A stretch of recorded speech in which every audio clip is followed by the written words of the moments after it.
Manual therapy for the spine, the lumbar spine. We're going to start off with some passive physiological movement, starting first of all with flexions. With the passive physiologicals, we use different positions for the different grades. Here in this position, this would be for a grade 1.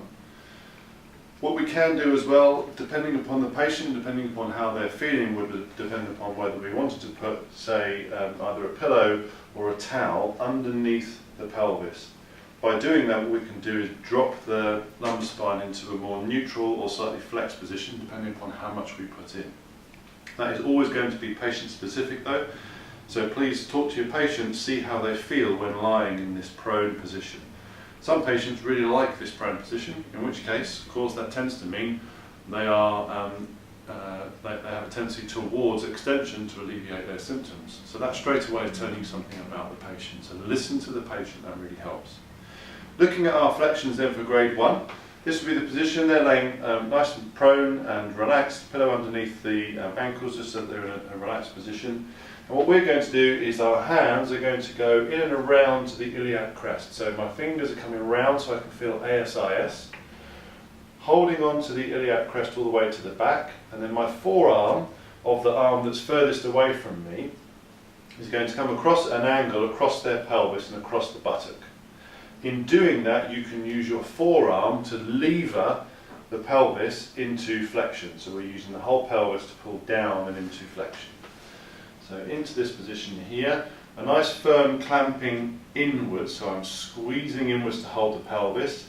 Then my forearm comes down, my other arm, the elbow comes into my pelvis so that I can lock it into them. And I'm going to pull down and back into flexion. And that's my motion just there. Okay. Obviously we would test the range to see how they felt, checking for any pain, and then we're going to go into our flexion grade 1 mobilisation.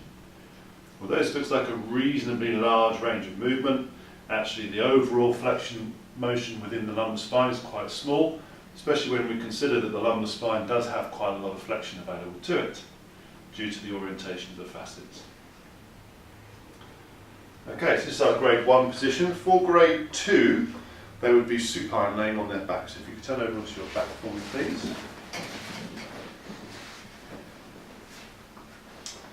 In this position, what we're going to do is we're going to take control of the legs now.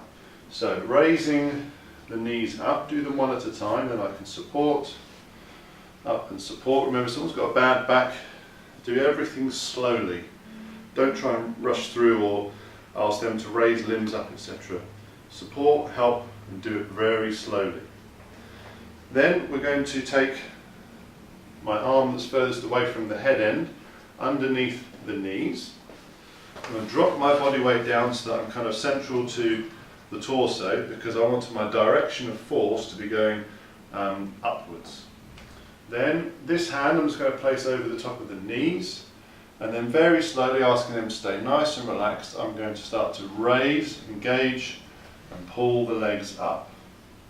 But you can use this arm to also orientate your elbow towards, but not into, their head. So you roll up and over the head. You'll get to a pinch point around about here, where you start to feel if you pull harder, you'll raise their pelvis up off the bed. Don't do that. You're going beyond a grade 2. Remember, we're out of resistance. So up into here. Slow and progressive. Notice the speed. It's very slow oscillation. Don't try and rush it. Once you've finished, really slowly settle their legs down. They will start to fire up and take a bit of control. Rest the legs down, taking control, and depending upon what you want to do from there will depend upon how you move their legs. Okay, so allow the patient, they will know how they want to get themselves up. For instance, if they wanted to twist onto their side, or if they'd rather legs down and then roll over onto their front, and then go into a crouch position to sit up, etc. Talk to your patient. For grade 3, okay Malcolm, so for grade 3 if you could just sit up for me. So in our grade 3 position, they're going to be seated, to move up towards the head end of the bed. Thank you. So in this position, what we're going to be doing is taking them forward. So now we're into resistance. This is tends to be for patients who are trying to improve their lumbar spine flexion. Inherently, the hamstrings will become tight in this position. No bad thing that we're having two influences here in that we're pulling on the hamstring whilst also trying to influence the lumbar spine. So bear that in mind in terms of your pressure, is that your pressure is trying to push them round and into lumbar spine flexion. I think what we're going to do as well is just going to rotate this bed around, just so that we can see the handling.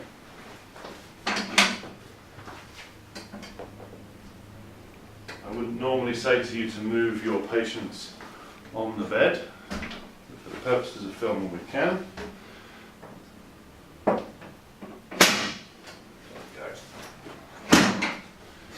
Okay, so from here, the hand is going to be coming into the kind of mid to lower thoracic. Remember, lumbar spine goes into thoracic, therefore they are interlinked and work together.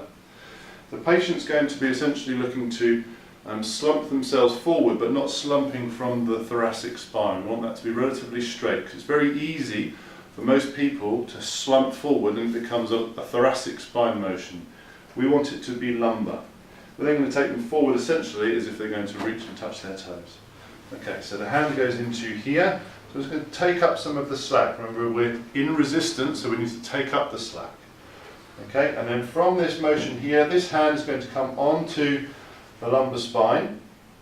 Depending upon where I want to apply my pressure will depend upon where I want to put my hand, and you can look at that in terms of your assessment of where is their pain or where is their stiffness. So I want perhaps a higher lumbar spine motion, my hand's going to come high. If I want lower, my hand's going to come lower. So let's go high here. This hand really is more of a support so that I can press into the lower thoracic. Now I'm going to apply pressure forward into flexion. Are you ready? Okay, here we start to push into flexion. And I'd say split-wise of force, it's around 70-30 or 80-20. We push them into flexion and back out. Into flexion and back out.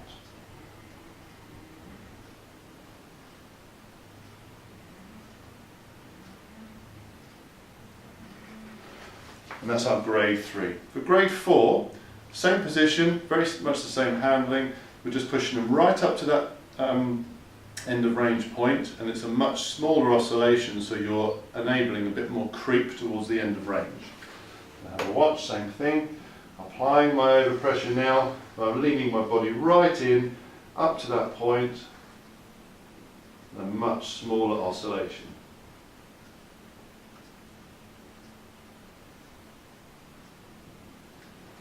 And there we go. Okay, lumbar spine flexions.